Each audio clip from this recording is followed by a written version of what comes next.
السلام علیکم ورحمۃ اللہ وبرکاتہ نحمدہ ونصلی علی رسولہ الکریم۔ شاہ نشین پر تشریف فرما تقدس صاحب حضرت مولانا سید ابو عبداللہ الحسین شہنشاہ قادری صاحب قبلہ مدد اللہ علی، حضرت مولانا سید محمد قبول بادشاہ شتاری مدد اللہ علی، جانشین نخب الاسلام حضرت کامل علیہ رحمہ، حضرت مولانا سید محمود پاشا زرین گلہ صاحب قبلہ جانشین حضرت سلطان الواعظین، حضرت مولانا سید حسن ابراہیم سجاد پاشا صاحب قبلہ جانشین حضرت شیخ الاسلام، حضرت مولانا سید غلام محمد یحییٰ ناصر قادری صاحب قبلہ، حضرت مولانا سید مرتضی تاج الدین حیدر قادری صاحب قبلہ، ہمارے ہر دل عزیز ایم ایل اے عالی جناب ممتاز احمد خان صاحب، حافظ مولانا حافظ مظفر حسین خان صاحب، مولانا سید خواجہ علی مدنی سید قادری صاحب، مولانا سید احمد الحسینی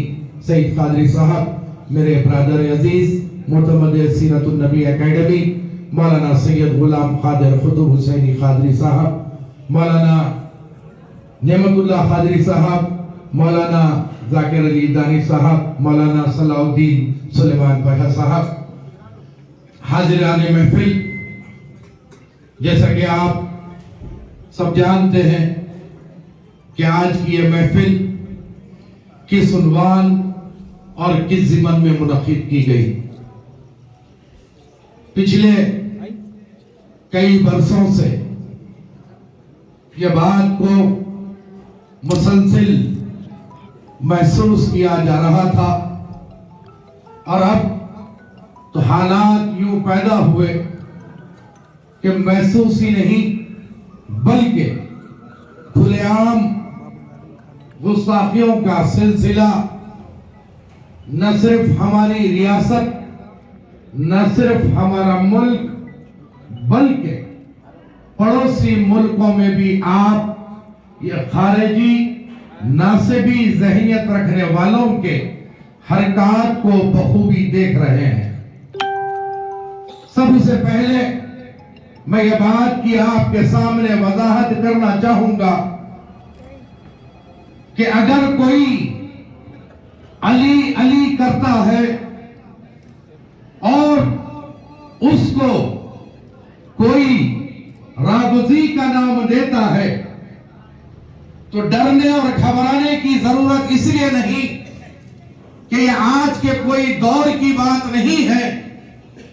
یہ تمغہ، یہ فتوہ امام شافعی کو بھی لگا تھا جب وہ علی علی کیا کرتے تھے، لیکن عرض یہ کرنا ہے کہ علی علی کرتے ہوئے وہ عقیدہ ہم کو ظاہر نہیں کرنا ہے جو کسی اور کا ہوتا ہے۔ ہمارا عقیدہ خلفائے راشدین پر ہے، ہمارا عقیدہ شیخین پر ہے، ہمارا عقیدہ صحابہ کرام کی تعظیم پر ہے۔ لیکن یہاں پر ایک شعر کہتے ہوئے اپنی گفتگو کو آگے بڑھاؤں گا کہ دل ہی تو ہے میں کیا کروں، یہ تو جہاں لگا لگا، دل ہی تو ہے میں کیا کروں، یہ تو جہاں لگا لگا، خلد بری بھی ہو تو کیا یار کے گھر کی بات ہو۔ میرا اپنا معاملہ، میری اپنی عقیدت مولا مشکل کشا سے ہے، لیکن میری عقیدت کے یہ معنی یہ مطلب نہ لے کہ میں کسی شیخین کی شان میں گستاخی کروں یا کسی صحابی کی شان میں گستاخی کروں۔ جتنے اہل طریق ہیں اگر کوئی ظاہر نہ کرتا ہے تو وہ اس کی بدقسمتی ہے، لیکن جو کوئی بھی اپنے آپ کو اہل طریق کہتا ہے تو اس کا امام ایک اور تنہا ہے جس کا نام علی ابن ابی طالب ہے۔ اس سے اگر کوئی گریز یا پرہیز کرتا ہے تو پھر اس کو اپنے آپ کو اہل طریق کہنے کا کوئی حق نہیں ہے۔ آپ دیکھ رہے ہیں کچھ ایک تمغہ تھا جو ایک زمانے میں کسی کو کلین چٹ دینے کی کوشش کرتا تھا، لیکن آج ایک دور آ چکا ہے جو یزید پلید کو بھی کلین چٹ دینے کی کوشش کی جا رہی ہے.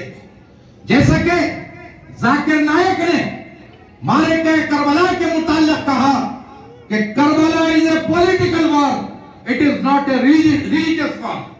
یعنی کربلا مولا، جو کربلا کا جو واقعہ تھا وہ واقعہ سیاسی جنگ تھی، اقتدار کی جنگ تھی، وہ کوئی جنگ کو مذہب سے نہ جوڑے. ذاکر نائک کا یہ بیان رہا. بہرحال یہ سلفی غیر مخلدین کے جتنے بھی لوگ ہیں کسی نہ کسی طریقے سے معصوم مسلمانوں کے عقائد سے کھیل رہے ہیں. میں یہاں پر یہ کہنے سے نہیں رکوں گا کہ یہ کھیل عقیدے کا نہیں ہے، بلکہ یہ کھیل ایمان کا ہے.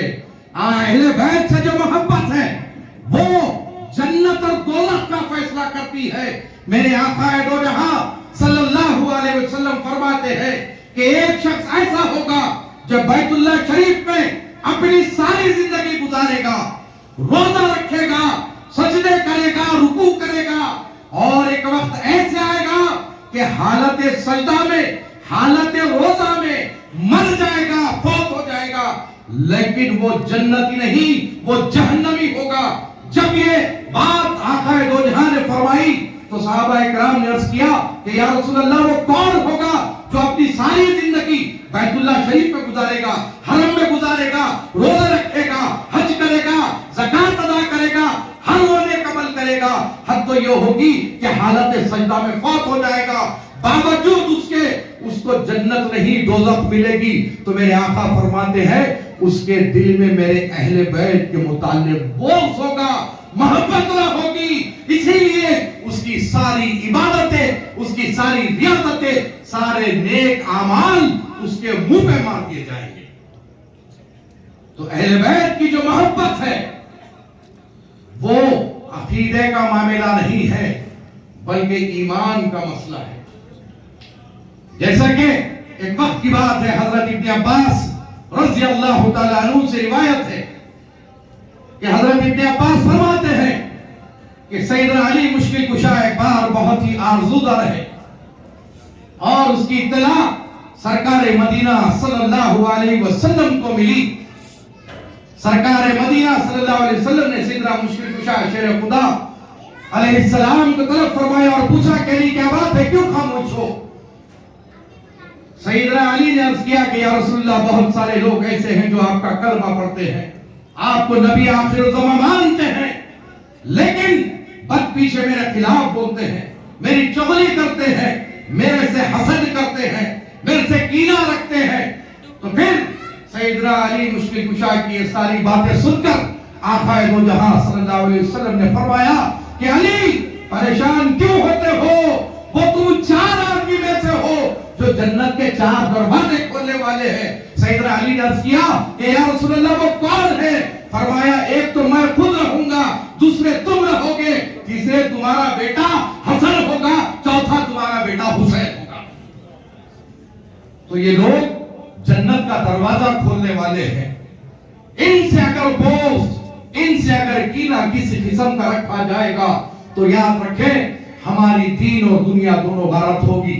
ہم یہ اپنی ذمہ داری سمجھتے ہیں کہ جب کوئی مومن مسلمان آقا دو جہاں صلی اللہ علیہ وسلم کی شفاعت کی امید میں اپنی ساری زندگی گزارتا ہے، نمازیں پڑھتا ہے، روزہ رکھتا ہے، حج کرتا ہے، زکات ادا کرتا ہے، ہر وہ نیک کام کرتا ہے جس سے اس کا مولا، جس سے اس کے رسول راضی ہو جائے، لیکن سب کرنے کے بعد بھی اگر اس کے دل میں عشق اہل بیت نہ ہو تو پھر اس کی زندگی بیکار ہے.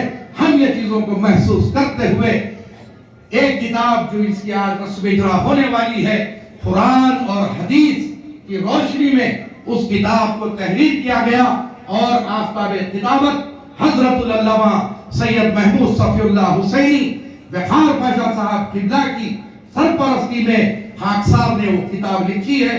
انشاءاللہ جب آپ لوگ وہ کتاب دیکھیں گے تو آپ کو خود اندازہ ہوگا. عام قوم جب وہ کتاب پڑھے گی تو ان کو پتا چلے گا کہ جنت اور دوزخ کا فیصلہ اہل بیت کی محبت کرنے والی ہے. منافق اور مومن کی پہچان اہل بیت کی محبت کرنے والی ہے.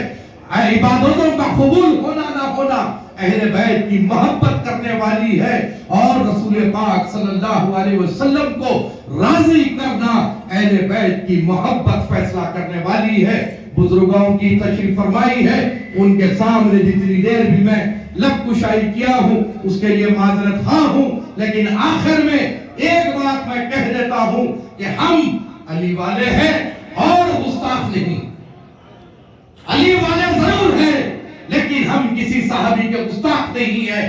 ہم سیدنا صدیق اکبر رضی اللہ تعالیٰ عنہ کو خلیفہ اول مانتے ہیں، سیدنا عمر فاروق رضی اللہ تعالیٰ عنہ کو خلیفہ دوم مانتے ہیں، سیدنا عثمان غنی رضی اللہ تعالیٰ عنہ کو خلیفہ سوم مانتے ہیں. یہ ہمارا اپنا ایمان ہے، ترتیب پر ساری خانقاہیں قائم ہے اور ہم کام بھی اسی پر کرتے ہیں، لیکن ہمارا سارا لینا دینا فیوز و برکات کا معاملہ مولا مشکل کشا کی ذات اقدس سے ہے. السلام علیکم ورحمۃ اللہ وبرکاتہ.